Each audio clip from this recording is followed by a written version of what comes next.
Munro College in St. Elizabeth may be broken in places, but its spirit is serving stronger than ever, one hot meal at a time. Sandy Williams reports. Broken crayons can still color. And at Munro College in St. Elizabeth, they're coloring the entire parish with resilience. Days after Hurricane Melissa delivered a lesson no classroom could prepare for, the historic institution has been beaten down, but not beaten back.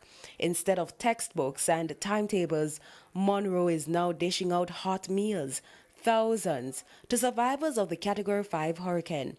Principal Dr. Mark Smith says this unlikely transformation is powered by a life-saving partnership with Mercy Chefs, a faith-based humanitarian group that stepped in when the school's own cupboards were bare.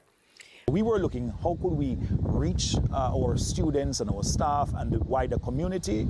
After the pastoral burial, we did go out and provide care packages, but as a school we simply don't have the resources and that reach. And so partnering with this international NGO gave us that opportunity in a way that has exceeded expectations.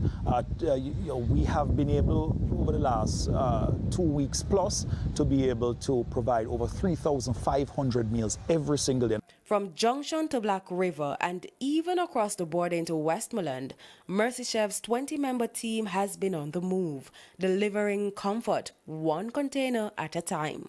Director Wanda Augusta says their mission has been simple: feed as many as possible for as long as possible. Say Santa Cruz, Treasure Beach, Black River, Great Bay Beach. We've been to Parity, Crawford, Brompton, and now we're moving to White House from the facility of Sandos, and from there we'll be able to reach out to Westmoreland, complete parish, because we know they are in desperate need of food also. We are going to be here as long as they need it, and so, you know, as far as we need it, anybody needs help, we're going to be here as much as they need us. When our news team visited the campus, the kitchen looked more like a command center. Flames on the giant pots, staff stirring with the intensity of exam season, pans of meals sliding from station to station, a chef flipping bread as though flipping the page on despair. But beyond the kitchen's warm buzz lies Melissa's cold reminder. Roofs ripped like pages from a book, water tanks crushed, classrooms and labs dismantled, their contents scattered like misplaced homework. Dr. Smith says the school is staring at millions of dollars in repairs. We have just been in dialogue with our infrastructure chair, and he put the figure at the estimate that we're working on coming out from the QS is somewhere in the region of $90 million worth of repairs and replacement of items that would be necessary. We would have lost from everything from water tanks to electrical equipment, despite our best attempts to provide that support in protecting those items.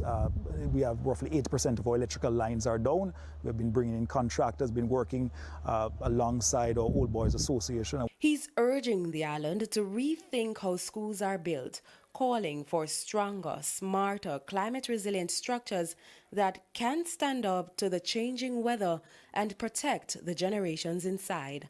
We have to begin to climate-proof our buildings. And our schools, many of them are shelters. I visited several shelters that were leaking when we were delivering meals through Mercy Chef. And what it really requires us to do is to have a rethinking, a reimagining of what our schools need to be able to withstand some of these more powerful hurricanes. Sandy Williams, TVJ News.